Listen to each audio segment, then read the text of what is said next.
Husband demanded I quit my job to be a stay-at-home wife, then secretly cheated with a 20-year-old and stole our savings. Now he wants me back when I filed for divorce. Hi everyone. I love my husband and he's an amazing man, but we have flaws like everyone else. We both aged out of foster care and met at a youth fulfillment program, basically a work camp that helps kids with no families learn the fundamentals for living, finances, certificates, as needed. We were both 18 and stayed in contact after the program ended. He made it clear he liked me, but I was truly petrified of men at that point in my life due to past experiences and rejected him a bit harshly. I reached out to apologize and we became friends. Then a year or two later I saw he posted on Snapchat he was in my area. I asked if he would want to go on a date so I could practice being comfortable around guys and he agreed. He never made a move, never touched me, never made weird eye contact. If I said no he didn't ask a second time, not even as a suggestion. We went on these platonic dates for months with nothing happening, and one day I asked for a hug and then asked for a kiss and he asked me to be his girlfriend. We got married a year after and our 7-year anniversary is around the corner. We agreed we would not even think about having kids until we were older since both of us were the product of young parents. We've really just only focused on getting by on using as little money as possible and saving up every dime to buy a house. Thankfully, we got our house a few months ago and we were both able to quit our second jobs and for the first time only work regular 9-to-5s. Yay! I've discovered I really like gardening and baking and I love having a real home. We have been discussing adding to our family by having a baby and I feel very ready to be a mom. Scared still, yes, but ready. But my husband brought up how sad I would be if I had to quit since I've worked so hard. I told him I had zero plans to quit, I would only take maternity leave.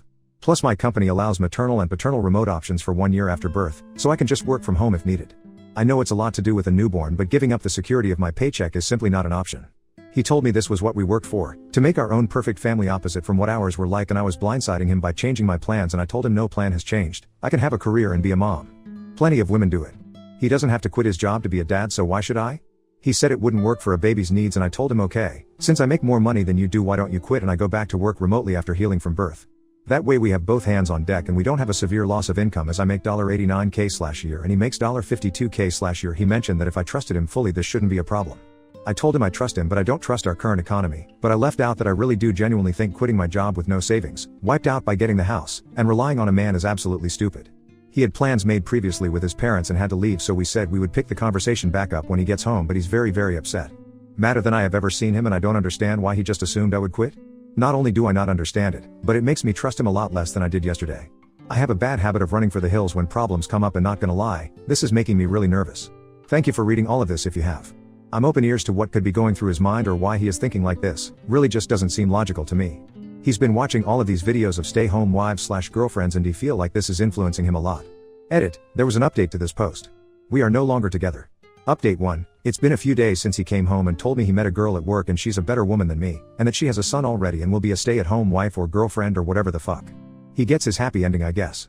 He texted me right before I got off work and asked me to pick up food from one of our usual date night spots. I got home and noticed his car had boxes in it and a woman I didn't know. I tried opening the door but it was locked and she just looked at me. What little was left of our savings, he took. And both of our cats. I didn't see this coming at all. I haven't told any of my friends yet. His adoptive parents have been dropping me off food that I can't even force myself to eat. I haven't cried yet. I'm kind of still in shock. I wish I had a family to run to. But for now the internet has to do. I haven't answered any of his calls or texts. He keeps trying to check in, ask if I'm okay. How the fuck would I be okay? I never thought he would cheat.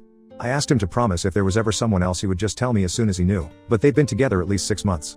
So while he was calling me selfish for not wanting to put in my 2 weeks and be a stay-at-home wife, he was dating her the entire time. Planning a future with her the entire time. I feel stupid. I should have taken everyone's advice more literally. When I asked him to go to therapy he wouldn't. His parents think he's have some type of mental break. I should have stayed afraid of him and avoided him. I should have chosen a better outcome for myself. I just feel like the same girl that no one wants to love anymore all over again. I know what he did isn't my fault, I know I could never stop him and really do I want a man who doesn't want me? Never. But that just doesn't stop it from hurting. Update 2, really want to say thank you from the bottom of my heart to all of the people who reached out to me with well wishes. Especially other spouses who experienced similar, it helps so much more than you could ever know. There has been a few things that have happened, and honestly I'm exhausted in every way possible so the input from folks has really been useful in organizing my thoughts and keeping an open mind. I couldn't help it but for days I compared us and wondered what the fuck he could have been thinking until I realized she's a carbon copy of his biological mother, or at least the stories he heard about her since she died when he was 5. I hate that I feel bad for him still, even after what he's done, but we offered him support for his thoughts, we urged him to go to therapy, I even offered to pay for it myself, and he was too prideful. I lost both of my parents too, at an older age with even more core memories with them, so it wasn't a boat he was in alone. But he chose to act like it was and wallow in self-pity. He called me on our 7-year wedding anniversary, minutes after midnight, whispering apologies and saying he feels so guilty. I asked for what, and he just said, well, you know. What we're going through. I told him, no, it's what you're doing. We are going through nothing. I was abandoned by my husband, exposed to God knows what while you were fucking her and coming back home to me. We were still having sex like every single day, so I made sure he knew just how disgusting I thought he was. Then he got pissed and told me he only started cheating because I couldn't follow his lead? Sir, look where you led yourself. Our entire marriage I've pushed him career-wise, hell, the job he is right now I applied to on his behalf. Meanwhile I'm pretty sure he doesn't, or didn't even know what my full job title is. I pushed him to reach out to the adoptive parents when he started getting family obsessed, but neither of us were ready for a kid. He went on, about how I broke my promise first when I decided I didn't want to be a real mom by not quitting. That I was turning his adoptive parents against him because they are refusing to meet his new girlfriend. He blamed me again and then had the nerve to say that this could all be put on pause if I can learn how to make decisions that benefit a family and not myself. I asked point blank if he was insinuating that we could get back together if I quit my job. He told me yes, I will always love you, but you make things more difficult than needed. I hung up and blocked him on everything. Spent the rest of the night hugging wine in the bathtub and wondering what the hell kind of person I had been sharing my heart with. The next day he went public with their relationship, posting a photo to Instagram, and most of our mutual friends reached out, with my closest friends commenting less than kind things on the photo. As it turns out, he and his new girlfriend have been together for 7, almost 8 months. She is 20, her son is around 2. I reached out to her ex, the father of her son, who she had left to be with my ex-husband. She moved out in the middle of the day and took their kid, so he was just as blindsided, if not more, than I was. We met up and went for a walk, stopped by a bar. Literally cried, laughed, hugged each other, sang songs way too loudly and sobbed in public like a lunatic, but it helped so much. We also made sure to exchange evidence for any court battles. I'm a little iffy towards him for now, considering that they had quite the age gap. She was 17 when they met and he was 26.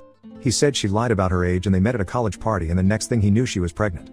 He gave her money for an abortion, but she came back with baby clothes instead, so he tried to do the right thing and moved her in with him. Also, she's not actually allergic to cats. She just hates them. She also was very aware he was married and has been to the house multiple times. He admitted he had cheated on her before their son had been born, while she was pregnant, but that she didn't tell him she knew until after she had moved out with their son. He said he was still texting her every day, not just about their son, but also about possibly working things out. He wants her back, but she seems to be head over heels for my husband, just like I was. I told him good luck, but yeah, not the direction I'm going in at all. This time he made his bed and he will lay in it for good. Our chances of reconciliation are 0. I have never accepted someone back into my life after a betrayal, and it won't start now. At first I wanted to make sure the divorce was going to be short and as simple as possible, even if it meant giving up some things, but after that conversation, I have decided I'm fighting tooth and nail for everything I can possibly get. I live in a no-fault divorce state, but my state does have special laws for adultery, can still sue for it here, and the divorce attorney I've consulted said it looks pretty good that I won't have to pay him alimony. He also told me to look into every single banking transaction in my accounts, as he did not think they got an apartment on his income without some extra cushion, aka my money, and he was right. Last year my ex-husband told me he got really into stock trading and if he could invest some of my money as well. Guess who was never doing any stock trading, and the screenshots he showed me were all fake / pulled from somewhere else, and he had been sending that money to his girlfriend or saving it for their new place. I've been pretty enraged since finding that out. He asked his adoptive parents to ask me to allow him visitation rights to see the cats, after he had to give them back once he realized his new GF is allergic to them. I relayed that he needs to first run me my fucking money, and then take it up with the judge. I didn't think visitation was a real thing for pets, but according to my lawyer it very much is. I officially filed for divorce yesterday, and he emailed me quite the colorful email about how selfish and bitter I am for not putting my pride aside and being so fast to file for divorce and refusing to let him stop by the house to see the cats, that now he's accusing me of cheating. I read somewhere that you never really know someone until you're divorcing them, and I can truly confirm that is true. I felt like you guys deserve some sort of update considering how much support I was given. I can't share more details for now, but really thank you all again. Next story. Mom stole my grandmother's Christmas-themed engagement ring and gave it to my brother's fiancée. When I demanded it back, my family called me selfish.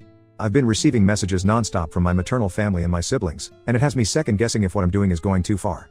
This past Christmas, I saw on social media that my brother proposed to my future Sil, who we'll call Amy. I was initially happy for them until I saw the ring, which Amy posted photos of. I immediately recognized it as my grandmother's engagement ring, and phoned my mom to ask if she had given my brother the ring as a placeholder. She brushed me off, saying that no, she gave him the ring on purpose because I hate Christmas and Amy loves it. Context: I had always been closer to my paternal side of the family, especially my grandma. My grandmother passed away last year, and the only inheritance I got is her engagement ring. I was not meant to receive this ring until I'm 30.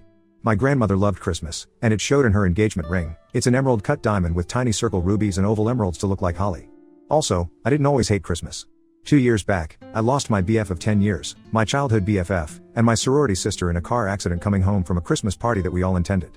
I've been in therapy, struggling with survivor's guilt, but I'm doing better now. I told my mom that the ring technically was meant to be mine and that she couldn't take it. She told me that she had a box of my grandmother's jewelry and I could just pick something else. I was stewing for a few days before contacting my paternal uncle, who is the executor. He was furious and told me that my mom had said she was going to give me the ring as a Christmas gift. He then said he could be in touch with a lawyer if I wanted to press charges. We talked for a bit more before hanging up. Armed with this information, I texted my mom, brother, and future Sil, saying that I had been in touch with my uncle and that I would press charges if the ring was not returned to either me or my uncle. My brother tried to say he really wanted to use the ring, that since I hated Christmas that I didn't deserve it. I let them text me, using their threats as future evidence. I told them they had a week to return the ring or I'd follow through with the police. Now, my mother's side of the family, as well as my other siblings, are hounding me. They all think I'm blowing things up. I'm not, I know I'm not, but with how everybody is acting I feel like I'm going crazy. Update 1. Hey y'all. Before we get into the update, there are a few points I want to make clear that have been brought up from my last point. First, my mom and paternal grandmother were on good terms before her passing. They weren't besties by any means, but they were kind to each other, hence why my mother got a box of her jewelry, which mostly consists of brooches, but does offer a few of her better pieces like her locket and a charm bracelet. Second, my father passed of a heart condition the year I graduated middle school, which is why he's not dealing with my mom. Since his death, my paternal family has really tried to bridge the gap he left, hence why I'm so close with them. Now, time for the update. The day after I posted, Amy, future Sil, texted me privately and asked me to meet up with her in secret. We organized a meeting for the next day at one of the local diners to grab lunch and talk. Meeting her was weird, since I didn't know how she would gauge the situation. Amy has never been mean-spirited, just blunt, not the rude kind of blunt either, she just a woman of a few words kind of deal. A few of the comments said she was the odd for accepting it, but the fact is she hasn't been in the family long enough to know about my connection to the ring. She had only met my grandmother once or twice before my grandmother got sick. Once we sat down, she told me to tell her about my grandmother. Which, I initially thought was weird, but I got to telling her some childhood stories about my grandmother. How I would help her pick tomatoes from her garden to make fresh sauce, how we used to go on her porch and just watch the sunset, how during Christmas mass she always held my hand walking up/down the large steps, since the crowds would often lead to me being separated. Long story short, Amy seemed reminiscent about the situation before she immediately apologized. She hadn't known about the ring, just that it was a family ring and that it meant she was one of us now. When she had seen the text, she confronted my brother, who brushed it off as just being dramatic. It's not like it's the only piece she has, which is true. I actually do have my grandmother's pearl earrings and her pearl necklace, but that was a sweet 16 gift, not inheritance. That got Amy mad and she went to stay with her family. She apparently had been in my shoes before, having been gypped by her older relatives regarding her own grandmother's inheritance. She returned the ring and said she plans to break off the engagement. I told her to really think about that. She then smiled and said that she couldn't be a part of a family that was so backhanded and cruel. We talked for a bit more and left on good terms. My brother really dropped the ball, she was a good one. Yesterday, my mom called me and told me I had gone too far and now Amy doesn't want to be a part of the family. I asked her what she expected when Amy was a good-hearted person who probably wouldn't want to marry into a family of liars and thieves. She said my brother was distraught when he came home and found she had left with her things. I told her maybe if they didn't try to take my ring, then maybe Amy wouldn't look at them like they were bad people and maybe she'd want to still marry my brother. My mom called me a slew of names before hanging up.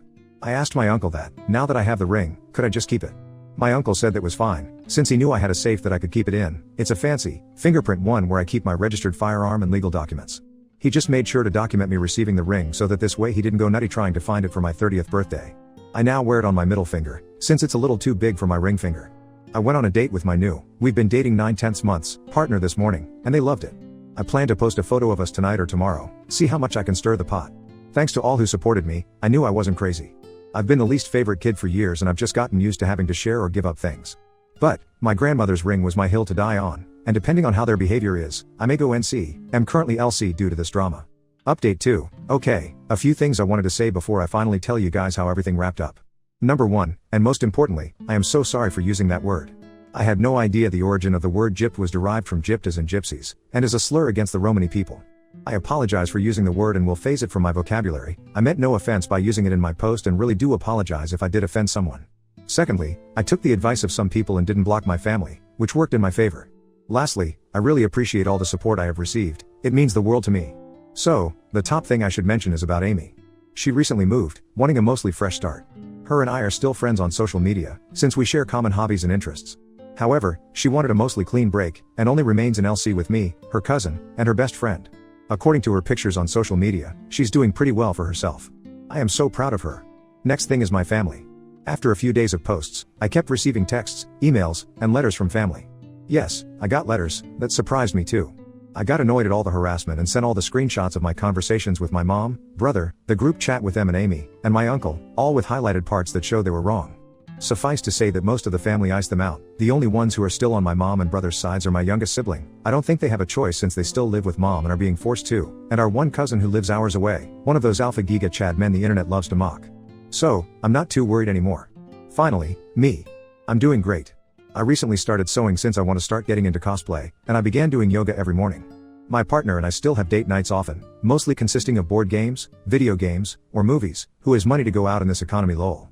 We even looked into rescuing a bird. My partner is allergic to dander and they already suffer cause of my other pets, so this pet is for them. Right now, my mom and brother haven't done anything illegal, but I did get security cameras just in case. The harassment has stopped, my partner and I are happy, Amy is doing well, and life is sweet. I think this is it. My mom and brother have finally realized they lost this fight, and I couldn't be happier smile.